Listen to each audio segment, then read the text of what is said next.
Gynaecologist cum director doctor Mansi Sachdev के साथ यहाँ कुछ एंटनेटल चेकअप के regarding questions. Welcome doctor Mansi to our channel. आज मैं आपसे कुछ क्वेश्चंस पूछना चाहूंगी जो एंटनेटल चेकअप के रिगार्डिंग होते हैं। Antenatal checkup means checkups during the pregnancy. जैसा कि मैं देखती हूँ कि लेडीज एंटनेटल चेकअप्स जो है अपने स्किप कर देती हैं, तो क्या आप बताएंगी? सबसे पहले तो ये बताएं कि कितने एंटनेटल चेकअप्स होने चाहिए इन हम्म। जनरल। मेरी नज़रों में मुझे ऐसा लगता है कि एंटीनेटल चेकअप्स की एक बहुत बहुत इम्पोर्टेंट वैल्यू है कि हमारी डिलीवरी कैसी रहती है, पोस्ट डिलीवरी हमारे जो बेबी का आउटकम है वो कैसा रहता है। एंटीनेटल चेकअप्स देखे जाएं तो monthly, every month women with pregnancy should visit a doctor, क्योंकि पेशेंट्स को ऐसा लगता है, बहुत सारी लेडीज हमारे पास आती हैं, हमें तो कोई परेशानी ही नहीं हुई 2 महीने में, 3 महीने में, ठीक है, बट जो भी परेशानी होगी वो उनको फील नहीं होगी। ठीक है, वो डॉक्टर जज कर सकता है कि बच्चे की ग्रोथ कैसे चल रही है, बच्चे की लिक्विड लाइकर कैसा चल रहा है, ठीक है, बच्चे की मूवमेंट्स कैसी चल रही हैं, ठीक है। ये सब चीजें एंटीनेटल चेकअप्स में, चेकअप से ही हम बता सकते हैं, है ना। बहुत ओके। लोग सोचते हैं कि हमने तो फोन पे बात कर ली थी डॉक्टर से, सब ठीक चल रहा है, बट फोन पे बात करने से जो चीजें हम देख के पेशेंट के पेट पे हाथ रखकर महसूस करते हैं, ठीक है, वो चीजें हम फोन पे नहीं बता सकते हैं। तो मेरी नजरों में even the government of India, WHO के हिसाब से बोला जाता है कि जैसे हमारी इंडिया एक डेवलपिंग कंट्री है, तो 9 मंथ्स में 3 visits are must. Okay. First trimester में, फर्स्ट 12 वीक्स में, देन नेक्स्ट 12 वीक्स में, लास्ट की ट्राइमेस्टर में भी 1 visit is must. But if affordability है तो पेशेंट को हर मंथ डॉक्टर के टचअप में रहना चाहिए। ओके, इसी को कंटिन्यू करते हुए डॉक्टर मानसी, हम्म। कुछ लोगों का सोचना होता है कि हमें अल्ट्रासाउंड फ्रीक्वेंट नहीं कराना चाहिए, तो हम्म। क्या ये सच है? और ये भी बताएं कि कितने अल्ट्रासाउंड मीन्स कितने स्कैन्स हम्म। होने चाहिए during the 9 months of pregnancy. सबसे पहली बात तो मैं ये क्लियर करना चाहूंगी कि अल्ट्रासाउंड से बेबी को कभी कोई नुकसान नहीं होता है, तो ओके। इट्स एन इन्वेस्टिगेशन जिसका हम काउंट नहीं रखेंगे, ठीक है।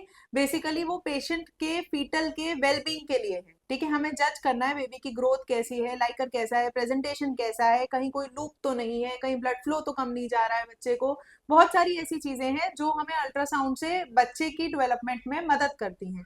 तो आइडियली देखा जाए तो सरकारी अस्पताल या गवर्नमेंट हॉस्पिटल में भी 3 अल्ट्रासाउंड हम बोलते हैं जो कि ओके। मस्ट है। एक फर्स्ट 12 वीक्स में होता है, जो फर्स्ट अल्ट्रासाउंड होता है जिसमें बच्चे की धड़कन का पता चलता है, बच्चा अपनी ठीक जगह पर लग रहा है बच्चेदानी में, कहीं कोई ऐसा तो नहीं है किसी नले में फंस गया है या ट्यूब में है या एक्टोपिक प्रेगनेंसी। तो एक viable intra uterine healthy pregnancy है जो एक थिकेंड एंडोमेट्रियम पे लग रही है, कहीं झिल्ली पतली तो नहीं है, थ्रेटेंड एबॉर्शन में तो नहीं जा रहे हैं, ठीक है। ये सब चीजें हमें पता लगती हैं। दूसरी चीज, second ultrasound level 2 fifth month पे होता है, बट अगर अफोर्डेबिलिटी है तो लेवल 1 इज अ मस्ट, जिसमें हम बच्चे के नाक की हड्डी, रीढ़ की हड्डी और प्लासेंटा, अवल नाल, ये चीजें कहाँ बन रही हैं ये हम जज कर सकते हैं। क्योंकि बहुत सारी एनोमलीज बच्चे की ऐसी होती हैं, जैसे कि एनएनकेफेली, एब्सेंट ब्रेन स्कल, ये हमें थर्ड मंथ पे ही पता चल जाती है अगर हम लेवल 1 कराते हैं तो ओके। उस प्रेगनेंसी को हमें फिफ्थ मंथ तक लेकर नहीं जाना है, हमें उसे थर्ड मंथ पे टाइमली टर्मिनेट करना है, ठीक है। ओके। तो फिफ्थ मंथ में anomaly scan, level 2 scan, that is the most important scan पूरी प्रेगनेंसी का, जिसमें हेड टू टो बेबी का हर पार्ट पता चलेगा कि किसी में कोई एनोमली तो नहीं है, नहीं। ठीक है। बिल्कुल। उसके बाद लास्ट अल्ट्रासाउंड हम लोग बोलते हैं कि 9th मंथ में कराना जरूरी है बिफोर डिलीवरी, ताकि जो है हमें पता चल सके कि जो है बच्चे के आसपास पानी कितना है, बच्चे का वजन कितना है, बच्चा सीधा है, तिरछा है, उल्टा है, या कोई नाल के अपटे तो नहीं है बच्चे के गले में। बिल्कुल ठीक इस है। बीच ड्यूरिंग रूटीन चेकअप जब पेशेंट आता है, इन 3 अल्ट्रासाउंड या 4 अल्ट्रासाउंड के अलावा अगर कभी हमें लगता है कि बच्चे के आसपास पानी कम है या ग्रोथ कम है, या पेशेंट इस कंप्लेंट से आती है कि मूवमेंट कम हो रहा है या नीचे से कोई खून पानी लीकिंग की हिस्ट्री देती है, तो बीच में भी अल्ट्रासाउंड कराना पड़ सकता है फॉर रूटीन स्क्रीनिंग। कभी कभी कुछ पेशेंट्स ऐसे होते हैं जो प्रेजेंट करते हैं रेस्ड बीपी के साथ या डायबिटीज के साथ आफ्टर 7th मंथ, जिनको हम जेस्टेशनल डायबिटीज मेलाइटिस बोलते हैं या प्रेगनेंसी इंड्यूस्ड हाइपरटेंशन बोलते हैं। इन पेशेंट्स में हमें डिफरेंट टाइप ऑफ अल्ट्रासाउंड कराने पड़ते हैं जिनको डॉपलर बोलते हैं, जिससे ये पता चलेगा कि माँ के बीपी बढ़ने से कहीं ऐसा तो नहीं है सारा खून का प्रभाव माँ को जा रहा है और बच्चे बच्चे को को नहीं खून जा नहीं रहा। पहुंच रहा है। ऐसे में फिर बच्चा इंट्रायूट्राइन ग्रोथ रिस्ट्रिक्शन यानी बच्चे की ग्रोथ पेट में रुकना, ठीक है, इस समस्या का फेस करता है इस समस्या को। तो ये सब चीजें हैं अल्ट्रासाउंड के रिगार्डिंग। तो अल्ट्रासाउंड एक साउंड वेव है, उसमें रेडिएशन बिल्कुल नहीं है। हम एक्सरेज के लिए मना करते हैं, हम सीटी स्कैन के लिए मना करते हैं क्योंकि उसमें रेज होती हैं। इवन अल्ट्रासाउंड के अलावा MRI is also safe in pregnancy अगर किसी कारणवश वो रिक्वायर्ड है रिक्वायर्ड हो तो। प्रेगनेंसी में तो। Very nice information doctor Mansi, आपने बहुत इजी लैंग्वेज में सबको बताया।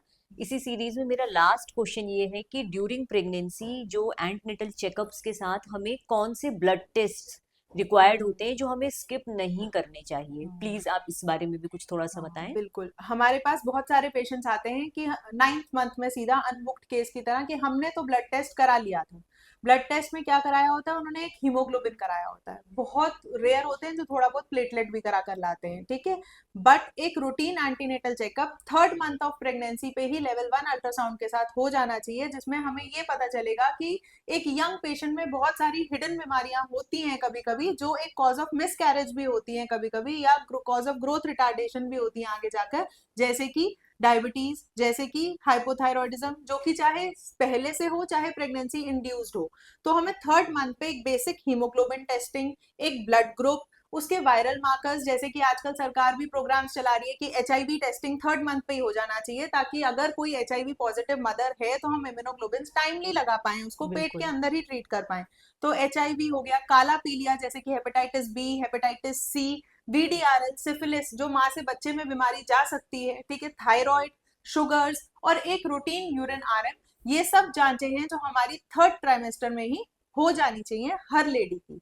इसके अलावा फिर हम 7th मंथ में चलते हैं 28 वीक्स पे, जब हम फॉलोअप के लिए बुलाते हैं। बहुत सारे पेशेंट्स उस टाइम पर आते हैं कि हमें पूरे शरीर में खुजली हो रही है, दैट इज कॉलिस्टेसिस ऑफ प्रेगनेंसी, क्योंकि उनकी पित्त की थैली उस टाइम पे दबती है, पित्त इकट्ठा होता है और उससे जो है जॉन्डिस बनता है, दैट इज बिल्कुल। कॉलिस्टेसिस ऑफ प्रेगनेंसी। तो एक रूटीन चेकअप हमें 28 वीक्स पे ओजीटीटी, जो ग्लूकोज पिलाकर ग्लूकोज की मात्रा टॉलरेंस टेस्ट करा जाता है, जिससे ये पता चलता है कि माँ कहीं शुगर है। जेस्टेशनल डायबिटीज मेलाइटिस में तो नहीं जा रही है। एक यूरिक एसिड, जिससे हमें उसकी प्रेगनेंसी इंड्यूस्ड हाइपरटेंशन का पता चलता है, और एक एलएफटी, जिससे हमें ये पता चलेगा कि उसको पीलिया तो नहीं बन रहा है।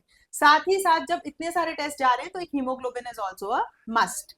इस सब के अलावा हर पेशेंट को 3rd मंथ पे अपना ब्लड ग्रुप जरूर कराना चाहिए, क्योंकि बाय चांस अगर मदर ब्लड ग्रुप ओन मतलब नेगेटिव ब्लड ग्रुप है, आरएच नेगेटिव है, तो हस्बैंड का ब्लड ग्रुप है टॉमस वो आरएच पॉजिटिव है, तो हमें 28 वीक्स पे एक आईसीटी टाइटर कराकर इंजेक्शन एंटी डी कवर करना है, ताकि बच्चे को कोई पीलिया जैसी समस्या पैदा होने के बाद ना बने।